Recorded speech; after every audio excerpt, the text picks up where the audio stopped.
días. Bueno, muchas gracias a la mesa por la invitación.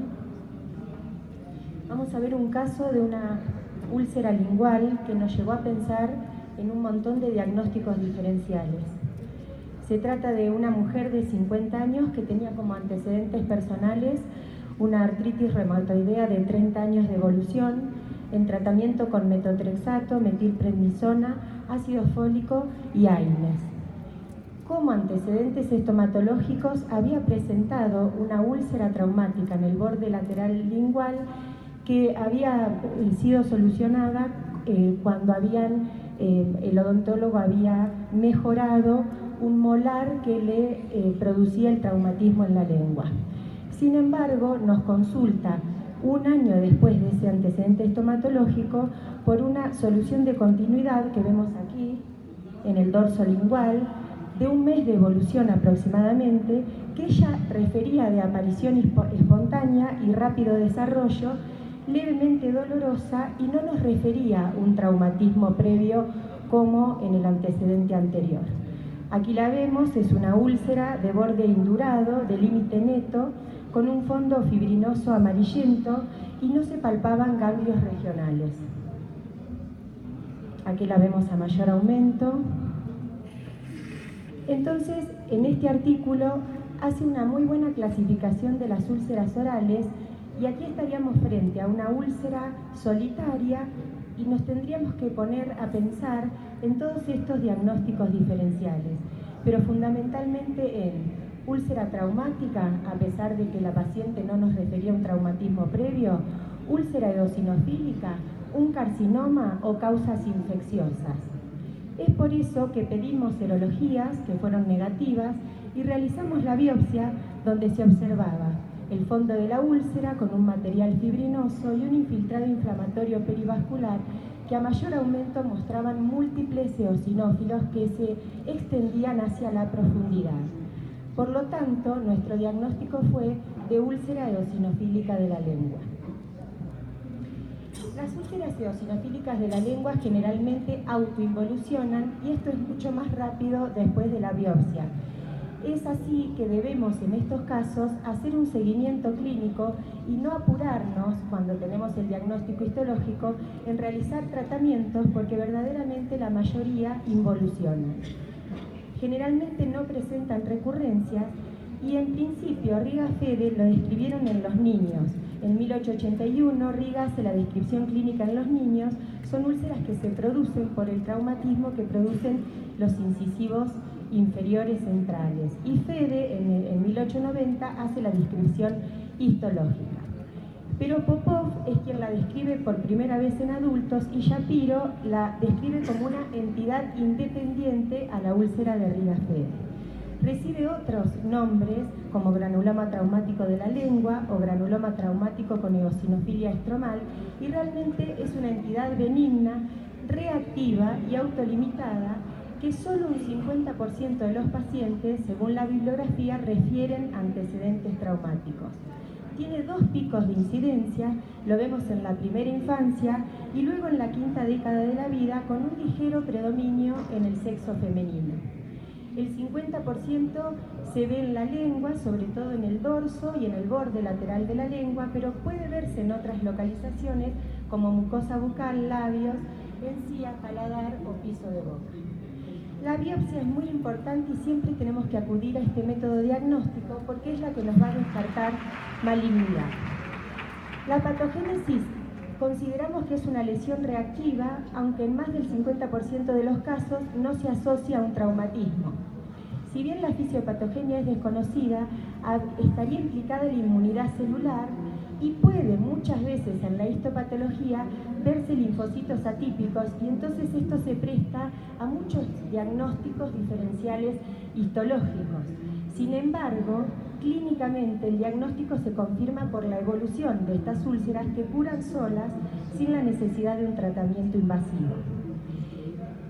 Aquí vemos que generalmente simulan carcinomas espinocelulares linguales, y por eso lo importante es realizar la biopsia, que nos puede llevar histológicamente y clínicamente, como vemos aquí, a múltiples diagnósticos diferenciales, que debemos descartar mediante la evolución de estos pacientes y mediante la espera a que curen luego de la úlcera, de la biopsia. Es un patrón reactivo realmente de etiología poco clara, tiene múltiples, como vimos, diagnósticos histológicos, diferenciales histológicos, sobre todo con los trastornos linfoproliferativos, pero realmente tiene un comportamiento clínico benigno, no presenta generalmente lesiones cutáneas como las otras que les he mostrado, y entonces se considera una condición reactiva en lugar de un trastorno linfoproliferativo. Y entonces nos lleva realmente esta úlcera a múltiples diagnósticos diferenciales clínicos, que como vimos al principio, siempre debemos pensarlo. ¿Qué es lo más frecuente de una úlcera lingual? Y bueno, que sea traumática. Aquí vemos una mujer de 48 años que nos consulta por esta úlcera en el dorso de la lengua. Fíjense los bordes, la profundidad de la úlcera era sumamente dolorosa, pero tenía una relación causa-efecto. Realmente esta prótesis estaba desadaptada y la punta de la prótesis era la que producía la úlcera y de hecho en su histopatología el infiltrado que predominaba era polimorfo, no presentaba eosinófilos. Y cuando el odontólogo protesista modifica esta punta que lastimaba la lengua, vemos cómo realmente se produce la curación sola de la úlcera solamente modificando el evento traumático. Aquí vemos otro caso de úlcera traumática lingual en el borde lateral de la lengua que se cura totalmente cuando protegemos estos molares que muchas veces pueden producir el traumatismo. Esta es una mujer de 52 años que tenía como antecedente una intervención odontológica previa para luego presentar esta úlcera a nivel del paladar, cuyo diagnóstico histopatológico fue una cialometaplasia necrosante. Es una inflamación autolimitada de las glándulas salivales menores que produce isquemia y necrosis y que generalmente aparece luego del antecedente de la intervención odontológica. También es una úlcera crateriforme de borde indurado y neto, como veíamos en la úlcera eosinofílica lingual, pero la localización más frecuente es la palatina.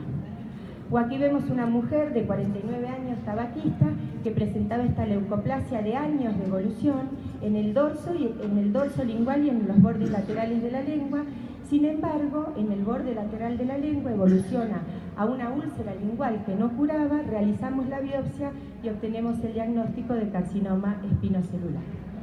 La lesión más frecuente del carcinoma espinocelular siempre es en el borde lateral de la lengua como lesión úlcero-vegetante, pero también la podemos ver en otros sectores de la mucosa oral, como en este varón de 27 años que tenía como antecedente un linfoma Hodgkin a los 17 años con trasplante autólogo y halogénico de médula ósea, que evolucionó con esta úlcera que también fue un carcinoma espinocelular. No debemos olvidar, cuando vemos úlceras en los labios o úlceras linguales, de la sífilis primaria, el chancro sifilítico, con las adenopatías que acompañan, o también las micosis profundas como la histoplasmosis, y no olvidar las aftas mayores que pueden ser únicas, mayores a 1 centímetro, intensamente dolorosas, pueden persistir más de 4 semanas, pero tienden a ser recurrentes.